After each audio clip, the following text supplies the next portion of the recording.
So far, we have developed an understanding of the theoretical aspect of big data and what are the different softwares, what are the different skill sets which have enabled us to leverage big data or to begin to leverage big data, as was shown in the Gartner cycle, hype cycle, that we are beginning to leverage big data now. Now, amidst all this, corporates have taken notice of big data, and that is what our major thrust is here in this discussion. We need to understand how corporates are looking at big data, how the corporates are looking at torturing data, as a very famous saying goes, so that it confesses a lot and so that they use it for their own campaigns, or they use it for product design, or they use it for improving their service or product quality. So, Mr. Manoj will start off the discussion here. Sure. So we have been torturing data for a long time now. So what happens is basically, let's split it into three parts. So let's say company basically want to understand themselves. That's what data enables you to do. So companies understand how they have been performing, what they have been doing, how their strategies worked, how their campaigns worked, and what has spurred my growth, what has caused my failures. Everything in the past about the company from when the company started till date. So that is something big data will help you to understand.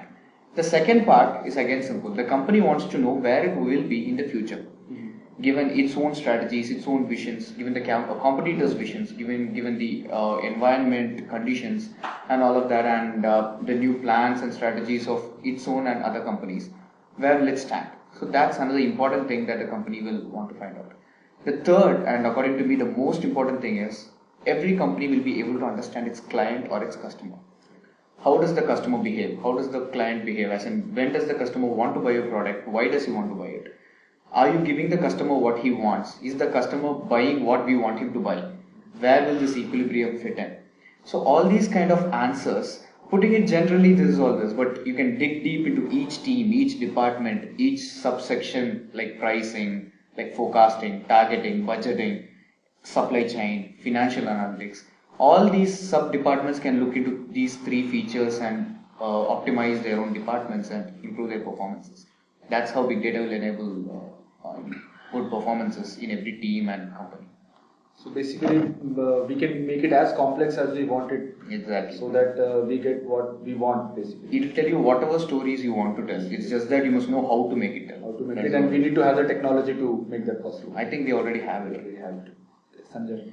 So just as my friend here pointed out, that big data will help us in understanding customer relationship, improvising customer relationship, and not just that, but it will also help in improvising the operations.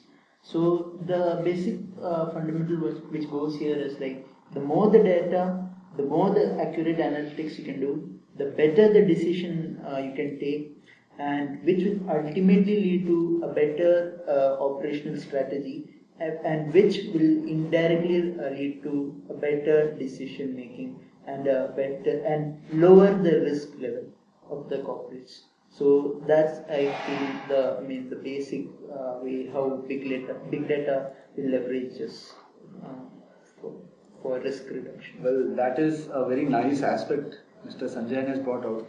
It's about risk.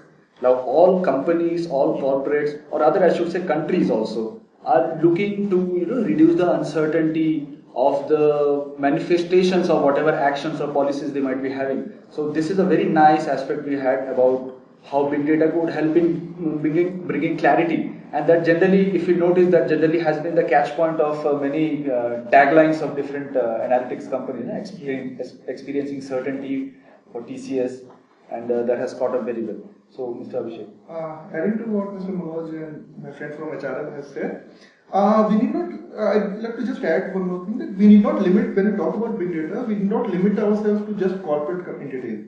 I mean, in fact, one of the biggest users of big data are our friends from NSA or CIA or other government around the world. Mm-hmm. And even in election campaigns and things like that, Mr. Obama made a lot of use of big data. And in fact, his election campaign, big data analytics part was headed by Indian guy only. In public administration, like it has been estimated that European government, European public sector, they have made a saving of more than 250 billion euros by increasing their productivity using big data. So we need not, when you talk about big data, it's not just a corporate, but other entities also which can make use of this. Education sector can make a lot of use. Healthcare and things like that can be provided using this. Sure. The way I would look at this is business is all about enhancing value while minimizing uncertainty and risk. Okay, so this is what we've said so far. Now, how big data is going to do this is all this humongous amount of data from various sources in various formats. Today we have the technology, we process it, and we are hoping, and it is in some cases beginning to show, that it will give us that value that we are seeking from it, which means better decision making, better procurement for those global firms. You know, for example, Apple buys rare earth elements from China, and so on and so forth. So there are certainties, uncertainties in weather, in other phenomena, so which can affect the entire supply chain. So if you dig into this data, which is accumulated over long years, it is easy to know what was the price of this particular input into a particular phone at that point of time, and how do you actually minimize the cost of production, because you have to be competitive. So this is what big data is going to give us. It is going to give us those insights that we're looking for, so that we can reduce uncertainty, so that we can minimize risk, and we can maximize business value. Because one, customers are now very aware of what they want, so they want value to be delivered.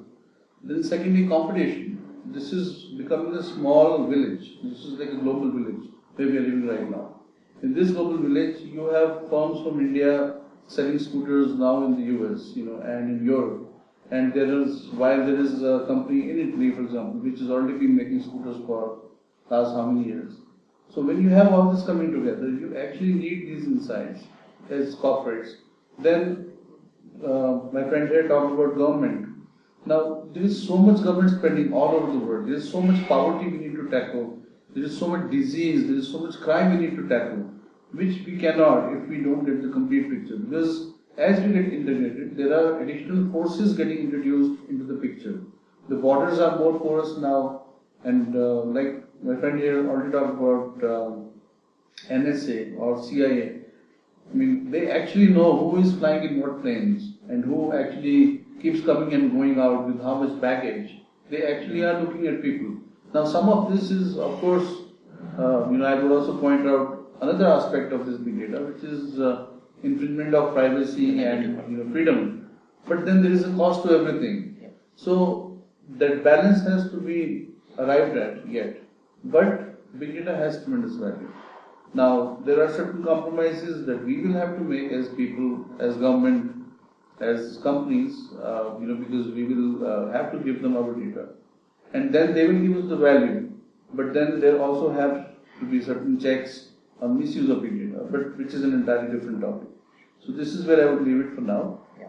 And like Mr. Abhishek Srivastava said, I was reminded of something else. So not just corporates.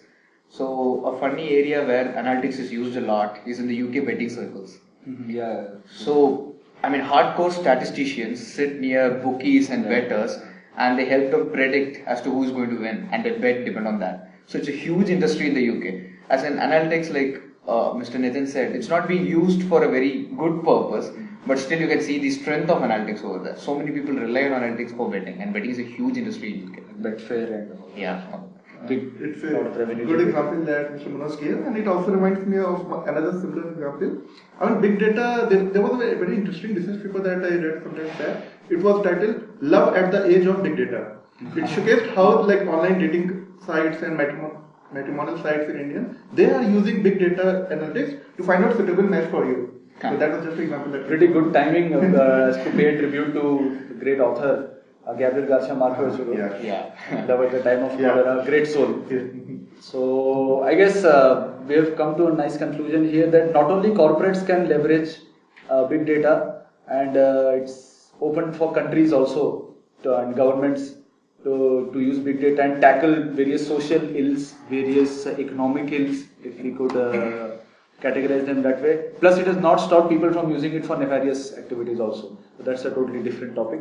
And so I guess from now with this we have got a very fair idea of how it opens up possibilities for different stakeholders in this world.